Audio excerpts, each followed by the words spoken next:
Isang maganda at pinagpalang araw sa iyo, Sir Paul. Maging sa lahat ng mga nakikinig sa mga oras na ito. Itago niyo na lamang ako sa pangalang Rosa. At kung inyo po sanang pagbibigyan, gusto ko lang naman po sanang ibahagi ang aking kwento. Ang istorya ng malaking pagbabago na naganap sa buhay na meron ako. Nakitira ako sa isang liblib na bayan dito sa Mindoro. Kasama ko ang kaisa-isa at 8 taong gulang na anak na si Margarita. Sa lugar po namin, kahit na sinong nakakakilala sa amin ay walang kumakante sa aming mag-ina. Kilala kasi ako bilang isang kilabot na mangkukulam sa aming bayan. Isang maling salita o kilos laban sa amin, lalo na sa aking pinakamamahal na anak, ay tiyak may kalalagyan sila. Madali ko lang naman magagawa ang gusto kong pakukulam sa kahit na sino pa yan. Sa ganoong sistema ng buhay namin ng anak ko, akala ko wala na magiging problema. Akala ko magiging tahimik lang po ang mga buhay namin. Pero nagkamali po ako. Isang araw kasi sa lugar namin, may mga kumalat po na balita na di umano may mga aswang daw na kumakalat sa aming lugar. Binalot ng takot ang lahat ng mga residente dito. Wala sana kung balak mga alam sa sitwasyon, sapagkat hindi naman kami ginagalaw ng mga aswang. Ngunit isang gabi, may nangyaring hindi inaasahan. Aray! Inay! Tulungan niyo po ako! Madali ako nagpunta sa kwarto ni Margarita at pagbukas ko pa lamang ng pinto ay nagtindig na kaagad ang mga balahibo ko. Isang aswang. Pilit na hinihilang anak ko palapas ng bintana. Nanlilisik ang mapula nitong mga mata. Nababalutan din ito ng maiitim na balahibo. Bumabaon sa balat ng aking anak ang matatalim nitong kuko. Sa balikat nga rin ni Margarita, may dugo. Mukhang kinagit na siya ng aswang bago pa man tangkain na hilahin siya palabas ng bintana. Nataranta talaga ako noon. Hindi ko alam ang dapat kong gawin. Ang nasa isip ko lang, kailangan kong iligtas ang anak ko. Agad ako nang humanap ng sandatang pwedeng maipanlaban sa aswang. At isang tabla ang nakita ko. Pinaghampas ko yung aswang. Buong pwersa ko siyang pinagpapalo. Ngunit kalaunan, nang hina rin ako kasi malakas yung aswang. Nilalabanan niya rin ako. Sa katunayan, nasugatan niya rin ako sa madaming parte ng aking katawan pero wala akong pakialam. At kahit ilang beses ko siyang malinis na natamaan, parang wala lang ito sa kanya. At sa halip, muli nitong sinakmal ang aking kaawa-awang anak sa leeg at tagumpay niya itong nahila palabas mula sa bintana. At walang ano-ano, tumakbo ito papunta sa masukal na kakahuyan. Sobra kong dinamdam yung pangyayari na iyon at sinisisi ang aking sarili dahil hindi pa sapat ang aking nagawa para maligtas si Margarita. Hinanap ko siya buong magdamag, pero hindi ko siya nakita. Inabot na ako ng umaga sa gubat, pero hindi pa rin ako tinatamaan ng swerte. Kinabukasan po, nang magbalik ako sa lugar namin, marami pang nawawalang mga tao. Hindi lang pala sa lugar namin, bagkus sa iba pang mga baryo. Ilang mga kabataan at alagang hayop yung natagpo ang patay sa kabukiran, maging sa mga masukal na kakahuyan. Kitang-kita ko yung mga kababayan ko. Umiiyak, nagdadalamhati sa pagkawala ng kanilang mga mahal sa buhay.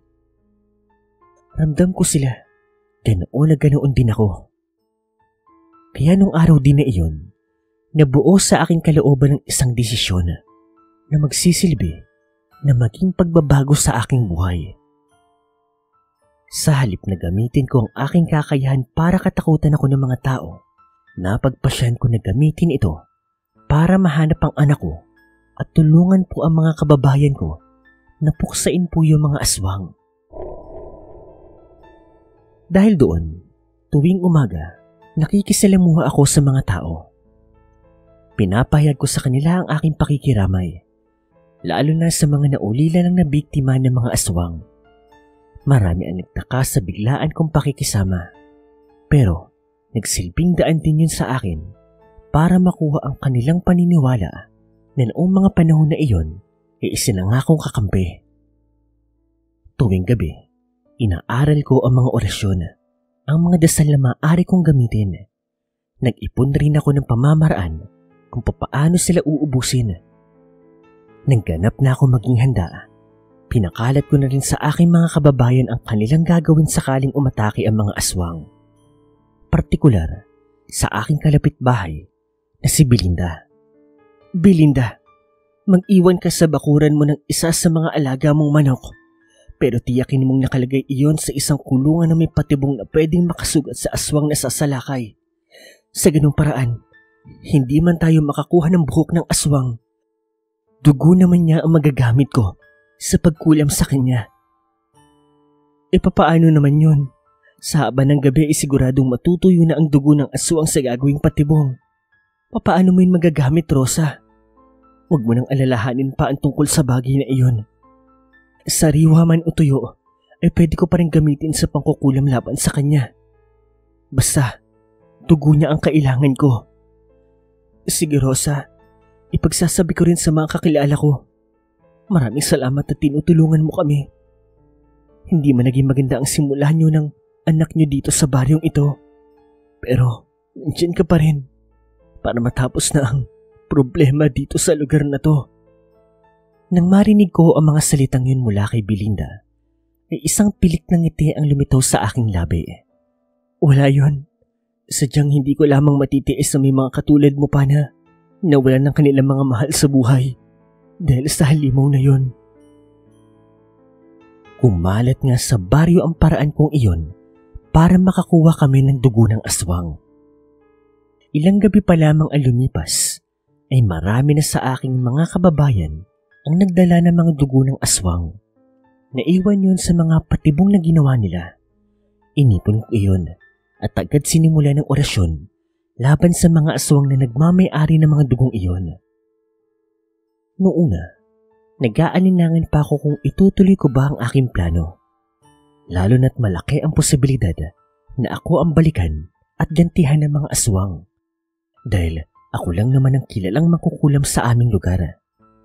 Pero isinantabi ko na ang lahat ng pangambang iyon. Ang inalala ko na lang talaga ay yung nangyari sa aking anak. At ng pag-asa na muli ko siyang makita muli. Sa orasyon na aking ginawa, dinasal ko na sana'y magkaroon ng malulubhang sakit yung mga aswang.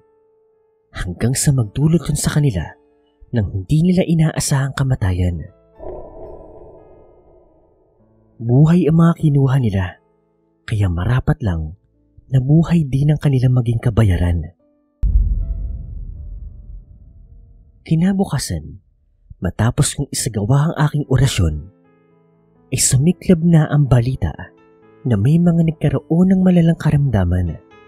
May mga trinang kaso habang sumusuka ng dugo. May ilang na nakitang labis sa mga tiyan na parang pinipiga ang kanilang mga kalamnan sa loob nito. May mga nahirapan din huminga sa buong maghapon. Marami pang iba. At lahat ng iyon, bago pa sumapit ng 6:00 ng gabi, ay binawian din ng buhay. Hindi nga nagtagal, ay nalantad na rin yung pagkakakilanlan ng mga naturang halimaw. Isa pala itong malaking angkan ng mga aswang na naninirahan sa loob lamang ng aming bayan. Nakarating na nga rin sa kanilang kaalaman na ako ang kumakalaban at ako ang pumupuksa sa kanilang mga kalahi. Sa umaga, parang mga ordinaryong tao lang yung mga aswang na iyon. Pero ilag sila sa karamihan, masyadong tahimik at parang palagi lang na nagmamasid sa paligid. Madalas mo silang makikita na tumititig ng malalim sa iyo, na parang sinisiyasat ang buong mong pagkatao. At sa gabi naman, lumalabas ang kanilang totoong anyo bilang mga aswang. Isang araw, nagulat na lamang ako nang sa tapat ng bakuran ko nagkaroon ng kaguluhan. Naalimpungatan pa ako nun sa pagkakatulog ko kasi may malaking boses na biglang sumigaw. Pangalan ko ang binibigkas niya. Bukod pa doon, marami pang bulungan, kaya talagang ang daming ingay na nangyari. Paglabas ko ng bahay, ay bumungad sa akin ng isang lalaki na naghahanap sa akin. Sa likuran niya, may mga ilang kalalakihan at kababaihan. Lahat sila ang sama ng tingin sa akin. Kinutuba naman ako sa mga sandaling yon. Malamang, sila yung pamilyang aswang at yung lalaking nasa harapan, ang pinakapinuno nila. Magandang umaga sa iyo, Aling Rosa. Ako nga pala si Ricardo. Kung ayos sanang pahihintulutan ay, pwede ba tayong mag-usap sa loob ng bahay mo? Malumani at formal naman ang kanyang tanong pero hindi maiwasang tumaas ang isang kilay ko. Para bang may mali sa kanyang sinabi. Gayunpaman, pinaunlakan ko ang kanyang biglaang pagbisita sa akin. O pwede ring sabihin na biglaang paglusob sa aking tirahan. Anong maitutulong ko sa iyo, Ginoo? Hindi na natin kailangan magpanggap pa, Aling Rosa. Hindi na ako magpapaligoy-ligoy pa. Alam ko ang ginawa mo sa mga kapwa ko aswang. Narito ako para makipag-ayos sa isang kasunduan. Kasunduan? Anong klaseng kasunduan naman? Kasunduan na ititigil mo na ang pangkukulam sa aking mga kalahi. Lahat tayo ay gusto lamang mabuhay. Kung ikaw ay papayag sa kasunduang ito, sisiguruhin ko sa iyo na mga hayop na lamang ang aming kakainin. Hinding-hindi na rin kami mabibiktima ng mga tao. Sa ganoong paraan, maibabalik ang bayan na ito sa dati nitong kaayusan at kapayapaan nang wala ng buhay na mawawala. Sakali ngang pumayag ako, paano naman ako makakasiguro na yung mga ipinapangako nyo ay hindi nyo susuwayan? Isa akong aswang at ako ang namamahala sa aming angkan. Nais ko nang mabuhay bilang isang normal at ordinaryong nilalang. Marami nang nawala sa aking mga kalahi at nababalot na rin ng husto ng takot ang bayan na ito. Maniwala ka man o hindi, tapat ang aking mga salita at pangako, Rosa. Umayag ka lamang at wala nang inosente pang buhay ang masasayang sa bayan na ito. Kung tutuusin, maganda ang kanilang inaalok ng mungkahi. Pero muling bumagabag sa aking kalooban ang alaala na sinapit ng aking anak. Sa mga sandali kasi na iyon, palagay ko, dapat na akong mawala ng pag-asa. Wala sa sariling pumatak ang luha sa aking mga mata. Tatanggi na sana ako dahil para sa akin, hindi pa ako kontento sa mga nangyari. Gusto ko pa silang magdusa. Alam ko kung bakit mo ito ginagawa, Aling Rosa. Paghihiganti ang iyong motibo, hindi ba? Dahil sa sinapit ng iyong anak. Pero hindi pa siya patay. Narito siya. Kasama ko siyang nagpunta para makabalik sa piling mo. Nagulat ako sa sinabi ng lalaking yon. Lalo pa nang makita ko ang aking anak na pumasok sa aming bahay. Inay! Tumakbo ang aking anak papalapit sa akin at mahigpit niya akong niyakap. Sandali, paano nangyari ito? Akala ko wala ng anak ko. Iyak ako ng iyak noon. Hindi ako makapaniwala. Nay, niligtas niya po ako, Inay. Nasa kabukiran lamang ako ng mga oras na iyon. Diyan sa likuran nyo. Nasaksihan ko ang buong pangyayari.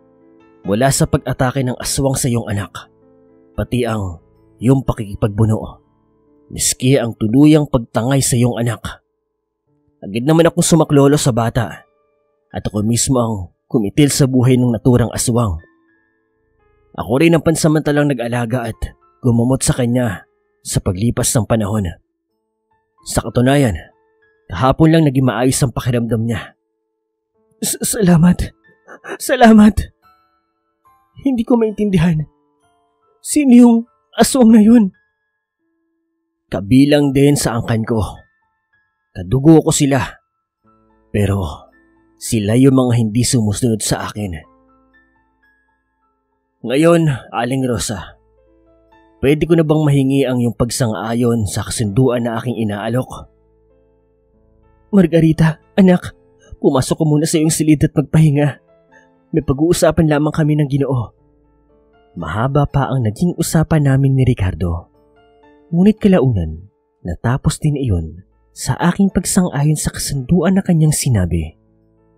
At hindi po nagtagal, muling nangibabo ang katahimikan sa buong bayan. Wala nang mga aswang kinakatakutang sumalakay sa pagsapit ng gabi. Maraming mga taong naniniwalang dahil yun sa kilabot na dinulot ng mga aswang na baka raw ubusin ko ang kanilang saling lahi.